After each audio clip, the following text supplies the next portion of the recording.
नमस्ते दोस्तों, मैं रमेश काला जीके विद काला पर आपका स्वागत करता हूं। फ्रेंड्स, वर्ल्ड हिस्ट्री की सीरीज में आज का हमारा टॉपिक है फ्रांस की क्रांति। फ्रांस की क्रांति 1789 में होती है। उस समय लुई 16वां शासक होता है। लेकिन क्रांति से पहले की थोड़ी पृष्ठभूमि जान लेते हैं कि लुई 14वें के समय शासनकाल के समय फ्रांस का निरंकुश राजतंत्र अपने गौरव तथा शक्ति की चरम सीमा पर था। वह कहता था कि मैं ही राज्य हूं। कहने का मतलब है कि वो एक निरंकुश शासक था। अपने आप को संपूर्ण शक्ति संपन्न वो राज्य और राजा मानता था। उसका कहना था कि मैं ही राज्य हूं। ये कथन है लुई 14वें का। उसके बाद में लुई 15वां शासक बनता है। वो भी इसका भी बाप था। वह निष्क्रिय, विलासी, अदूरदर्शी शासक था और उसका कथन था कि मेरे बाद प्रलय होगी। मैं इस प्रकार से फ्रांस को कर दूंगा कि मेरे बाद 101% प्रलय होगी। तो ये कथन लुई 15वें का था। उसके बाद में लुई 16वां शासक बनता है और लुई 16वां शासक भी ऐसा ही, वो भी अदूरदर्शी, पूर्णतः अयोग्य शासक था। और अपने एक मंत्री के त्यागपत्र के समय उसने कहा कि काश मैं भी त्यागपत्र ही दे पाता।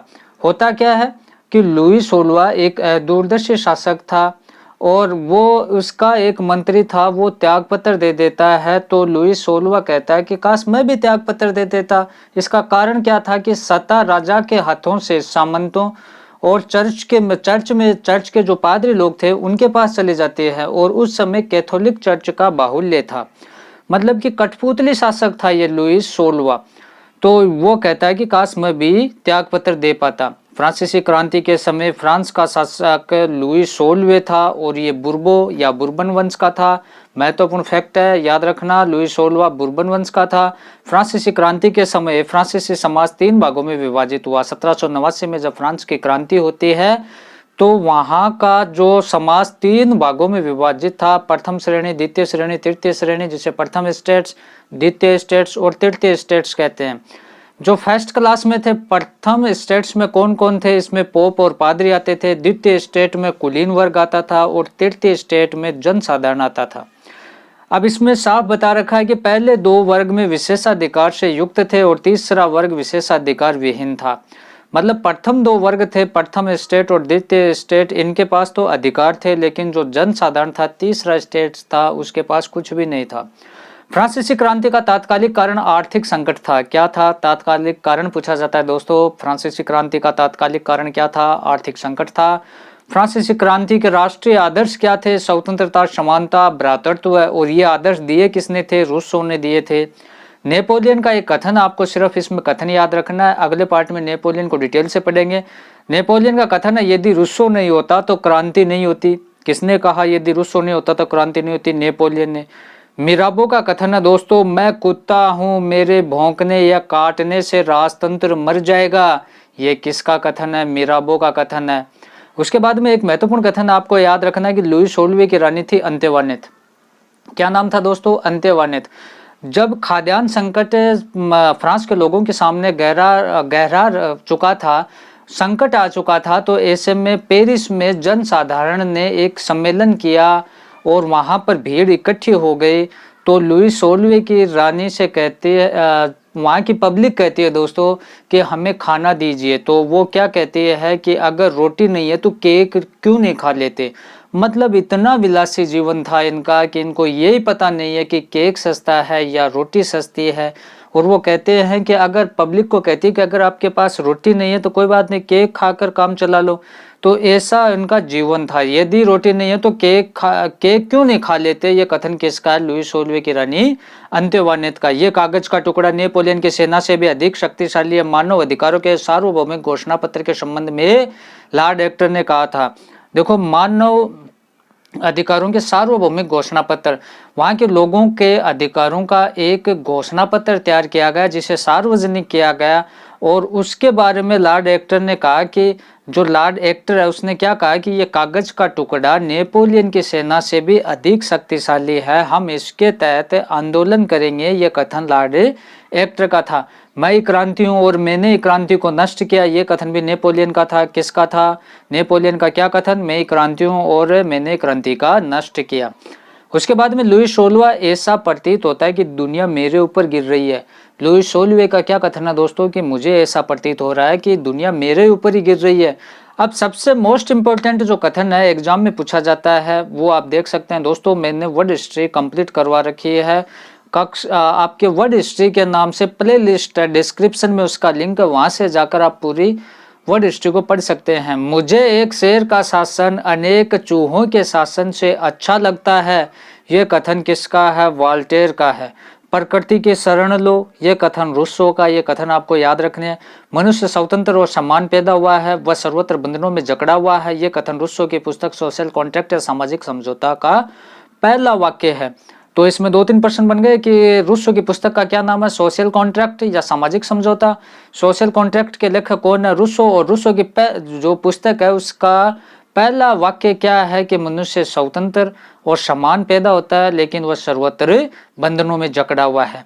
उसके बाद में कुछ शब्द हैं उनको आप थोड़ा ध्यान में रखें। पार्लियामा ये क्या होती है? ये एक न्यायालय जैसी संस्था थी, इसमें न्याय के साथ साथ राजा के आज्ञाओं का पंजीकरण भी किया जाता था। फ्रांस में कोर्ट की तरह काम करती थी, न्यायालय जैसी एक संस्था होती थी और इसमें न्याय भी मिलता था और साथ साथ में राजा की आज्ञाओं का भी पालन किया जाता था, पंजीकरण उसमें करवाया जाता था। उसके बाद में लेत्र द काचे, ये क्या होता है दोस्तों? ये एक प्रकार का वारंट था जिसे दिखाकर किसी भी व्यक्ति को गिरफ्तार किया जा सकता था। लेत्र द काचे ये फ्रांस का अरेस्ट वारंट था। फिजियोक्रेट्स ये क्या था? ये फ्रांस के अर्थशास्त्रियों को कहा जाता था।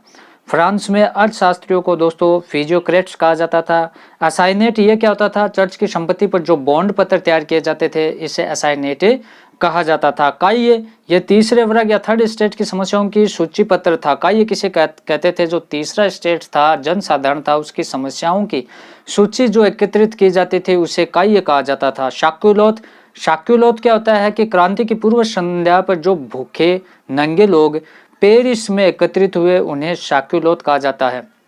पूर्व में मैंने बताया कि लुई 16वें की रानी थी अंत्यवानेत और पेरिस में वहाँ जो लोग इकट्ठे हुए, भूखे नंगे लोग इकट्ठे हुए थे और उन्हीं लोगों को जो एकत्रित हुए उन्हीं लोगों को शाक्युलोथ कहा जाता था। और उसी समय तो उसने कहा था लुई 16वें की रानी अंत्यवानेत ने कि अगर रोटी नहीं है तो आप केक क्यों नहीं खा लेते। फ्रांस की क्रांति की कुछ महत्वपूर्ण तिथियां हैं, आप सभी याद रखें तो अच्छी बात है, लेकिन कुछ महत्वपूर्ण वो मैं आपको बता दूंगा, उनको आप याद रखें। देखो 5 मई 1789 क्या घटना होती है कि 1614 से लेकर 1789 तक 175 वर्षों के बाद तीसरा स्टेट, थर्ड स्टेट या तीसरे वर्ग के प्रतिनिधियों का पहली बार सम्मेलन बुलाया गया। तो 5 मई 1789 को क्या होता है कि तीसरे वर्ग के लोगों का पहली बार सम्मेलन बुलाया गया 175 वर्ष के बाद में। 20 जून 1789 को दोस्तों इस दिन तृतीय वर्ग के प्रतिनिधियों ने टेनिस कोर्ट में संविधान सभा की शपथ ली थी। क्या होता है? 20 जून 1789 को तृतीय वर्ग के जो लोग थे उनके प्रतिनिधियों ने टेनिस कोर्ट में संविधान सभा की शपथ ली थी। लेकिन जो मोस्ट इंपोर्टेंट डेट है वो ये है 14 जुलाई 1789 को। इस दिन बास्तिल जेल का पतन होता है और इसी की स्मृति में 14 जुलाई को फ्रांस का स्वतंत्रता दिवस मनाया जाता है। प्रश्न है फ्रांस का स्वतंत्रता दिवस कब मनाया जाता है? 14 जुलाई को। क्यों मनाया जाता है? 14 जुलाई 1789 को बास्तिल जेल का पतन हुआ था। 4 अगस्त 1789 को इस दिन क्या होता है कि इस दिन सामंतों ने अपने विशेषाधिकारों का परित्याग कर दिया था। जो सामंत थे, प्रथम स्टेट और द्वितीय स्टेट के जो लोग थे उन्होंने अपने विशेषाधिकारों का परित्याग किया था। 27 अगस्त 1789 को इस दिन मानव अधिकारों की सार्वभौमिक घोषणा की गई थी। मानव अधिकारों की सार्वभौमिक घोषणा कब की गई? 27 अगस्त 1789 को। फ्रांस की क्रांति के समय फ्रांस में प्रकाशित होने वाले कुछ समाचार पत्र हैं, कौन कौन से हैं? जैसे द फ्रेंड ऑफ पीपल्स और मॉनिटर। तो प्रश्न आ जाए कि फ्रांस की क्रांति के समय प्रकाशित होने वाले समाचार पत्र, इसमें एक मॉनिटर आ जाए और 3 कोई ऑप्शन और आ जाए तो आपको क्या करना है? मॉनिटर। और दूसरा कौन सा है? The friend of peoples. फ्रांसीसी क्रांति के समय लिए जाने वाले प्रमुख कर, मोस्ट इंपोर्टेंट है फ्रांस की क्रांति से, टाइम और दरमांस, ये धार्मिक कर था। फ्रांस की क्रांति के धार्मिक कर को क्या कहा जाता था? टाइम या दरमांस। गेबल्स क्या था? गेबल्स एक नमक कर था। कोर भी क्या था? बेगार पर था और जबरदस्ती लिया जाने वाला ये कर था। फ्रांसीसी क्रांति में योगदान देने वाले प्रमुख दार्शनिक कौन थे? देखो फ्रांस की क्रांति के समय प्रमुख दार्शनिक कौन कौन से थे? महत्वपूर्ण है, 3 इनमें से दे देते हैं और चौथा कोई और दे देते हैं। प्रश्न आ जाता है कि इनमें से कौन दार्शनिक था जो फ्रांस की क्रांति में सहयोग नहीं दिया या दिया? तो उसमें एक ये ऑप्शन, 3 अलग आपको किसी प्रकार से आ सकते हैं, तो उनको ध्यान रखें कि रूसो, वाल्टेर, दिदरो और मोंटेस्क्यू। रूसो, वाल्टेर, दिदरो और मोंटेस्क्यू फ्रांस की क्रांति में योगदान देने वाले प्रमुख दार्शनिक थे।